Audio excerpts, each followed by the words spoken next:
તો ભરૂચ જિલ્લાથી સમાચાર મેઘરાજાની ધમાકેદાર બેટિંગ વચ્ચે અંકલેશ્વર તાલુકાના સારંગપુર ગામ પંચાયત વિસ્તારના લક્ષ્મણનગરને જોડતો માર્ગ વરસાદી પાણીમાં ગરકાવ થઈ ગયો છે।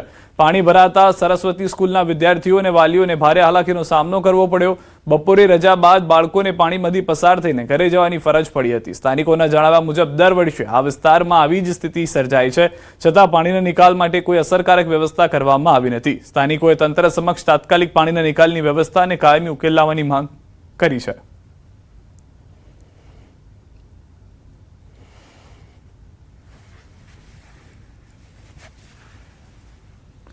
રાજકોટથી સમાચાર ધોરાજીમાં ધોધમાર વરસાદને લઈને ચકલાચોક સહિતના વિસ્તારોમાં વરસાદી પાણી વહેતા થયા છે। રોડ રસ્તાઓ પર વરસાદી પાણીના વહેણના દ્રશ્યો આપ જુઓ। બજારમાં નદી વહેતી હોય એવા દ્રશ્યો જોવા મળી રહ્યા છે। રાજકોટ ગ્રામ્ય રાજકોટ શહેરી વિસ્તારની અંદર સારો એવો વરસાદ બપોર સુધી શરૂ થઈ ગયો છે, જેના કારણે દ્રશ્યો આપ જુઓ। રસ્તા ઉપરથી નદી વહેતી હોય તેવા જોવા મળી રહ્યા છે। લાંબા સમયથી સૌરાષ્ટ્રની અંદર વરસાદની રાહ જોવામાં આવતી હતી। જૂન મહિનો જે કોરો ધાકોર ગયો તો જુલાઈમાં સારો એવો વરસાદ થશે તેવી આશા હતી અને તે પ્રમાણેનો વરસાદ હાલમાં જોવા મળી રહ્યો છે। મોટાભાગના વિસ્તારો ધોરાજીના એવા છે કે જ્યાં આગળ ધોધમાર વરસાદ છે અને રસ્તાઓ પરથી નદીઓ વહેતી હોય।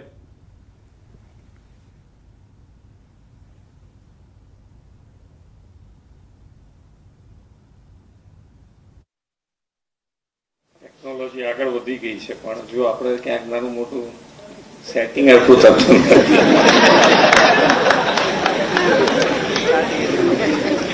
આ સેટિંગ શબ્દ બી ભારે છે।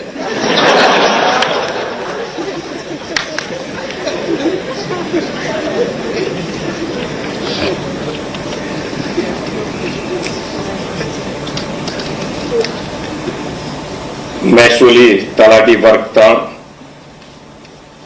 સંવર્ગના નવનિયુક્ત ઉમેદવાર નિમણૂક પત્ર એનાયત સમારોહ અને નવીન મહેસૂલી સેવાઓના શુભારંભ કાર્યક્રમમાં આપણી સૌની સાથે મંચ ઉપર ઉપસ્થિત મારા સાથી મંત્રી શ્રી સંજયસિંહ મહેડા, ગાંધીનગરના મેયર શ્રીમતી મીરાબેન પટેલ, જિલ્લા પંચાયતના પ્રમુખ શ્રી રાજેશભાઈ પટેલ, મારા સાથી ધારાસભ્ય શ્રીમતી રીટાબેન પટેલ, રાજ્યના મુખ્ય સચિવ શ્રી M.K. દાસ, મહેસૂલ વિભાગના અધિક મુખ્ય સચિવ શ્રીમતી જયંતિ રવિ, સામાન્ય વહીવટ વિભાગના અધિક મુખ્ય સચિવ શ્રીમતી અંજુ શર્મા, મહેસૂલ તપાસણી commissioner Shri Rajesh Manju, settlement commissioner Shri Adra Agrawal, Gujarat ગૌણ સેવા પસંદગી મંડળના ચેરમેન શ્રી તુષારભાઈ ધોળકિયા, આમંત્રિત સર્વે મહાનુભાવો, પ્રેસ મીડિયાના મિત્રો,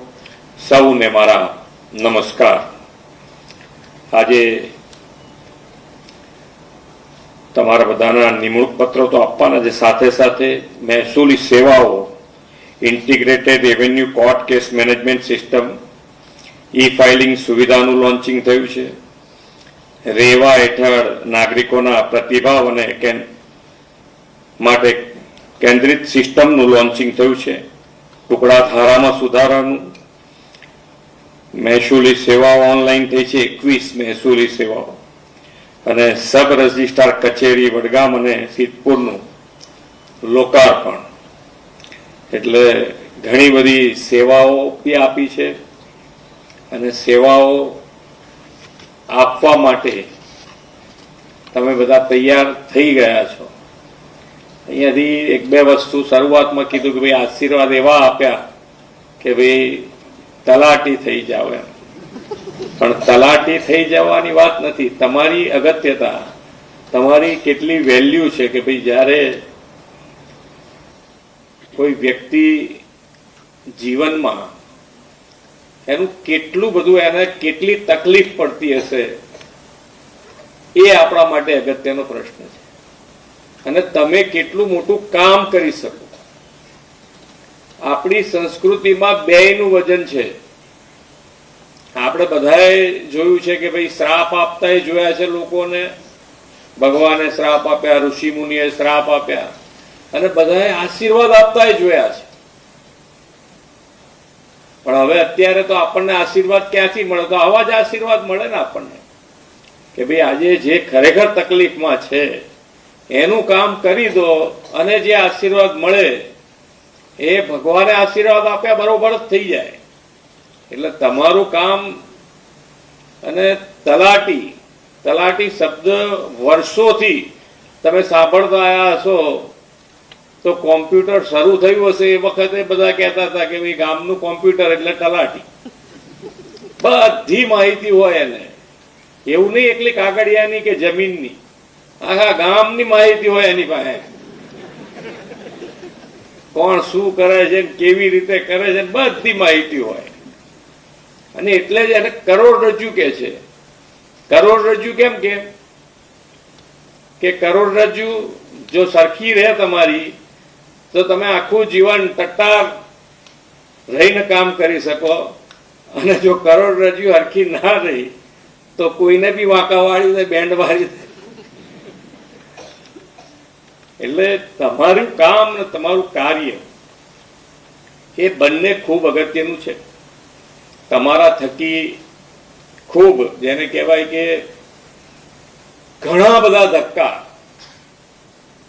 ઘટાડી શકાય, નિવારી શકાય એવું કાર્ય તમારી પાસે છે.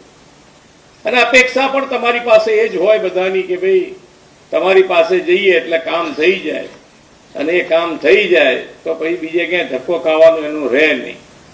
અને જો તમારું વ્યવસ્થિત કામ કરેલું મહેસૂલ ખાતામાં આગળ જાય તો પણ એવા કાગળિયા બની જાય કે જેથી કરીને ક્યારેય કોઈ પ્રશ્ન ના ઊભો થાય.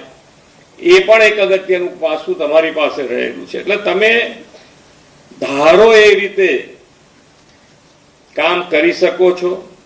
આપ તમારી પાસે હોશિયારી હોય, અને હોશિયારીનો ઉપયોગ અને દુરુપયોગ આપણે બે જોયેલો. આપણે બી તમારા જીવનમાં કે તમે ડિપાર્ટમેન્ટમાં કામ કરશો એવી વાત નહીં, બીજા ડિપાર્ટમેન્ટમાં તમારે કામ પડતું હોય, ક્યાંક બીજાનું કામ પડતું હોય તો તમે જોયું હોય છે કે ભાઈ કોઈક હોશિયારી કરે, કોઈક હોશિયારીનો ઉપયોગ એ કરે ને દુરુપયોગ એ કરે. તો એ વખતે આપણને કેવું ફીલ થાય છે, કોઈક આપણને ડફોડ બનાવતો હોય તો આપણને કેવું ફીલ થાય, એવું તમે કોઈક દાડો કોઈકને બનાવવા જાઓ તો એ આપણે ધ્યાન રાખવાનો વાત છે કે ભાઈ આપણને એ દાડા આવું લાગતું હતું કે ભાઈ આ ખરેખર હેરાનગતિ વાળું નથી, તો આપણને હેરાન કરે છે. અને જે દુઃખ થતું હોય, મેં મારો દાખલો આપ્યો છે કે ભાઈ અમે બી જ્યારે અમારી ઓફિસમાં બેઠા હોઈએ તો ચૂંટાયેલી પાંખ આવે તો બહાર બેઠા હોય લિસ્ટ પ્રમાણે બોલાવતા જઈએ, એમ અંદર આવતા જાય ઓફિસમાં. પણ અધિકારી આવે તો સડસડાટ અમારી ચેમ્બરમાં આવી જઈ શકે.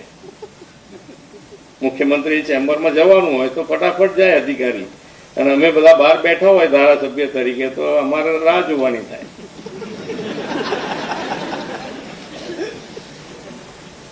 એ મારા જીવનમાં મને દુઃખ આપતું હતું કે હારું આ તો આવું તો ના ચાલે.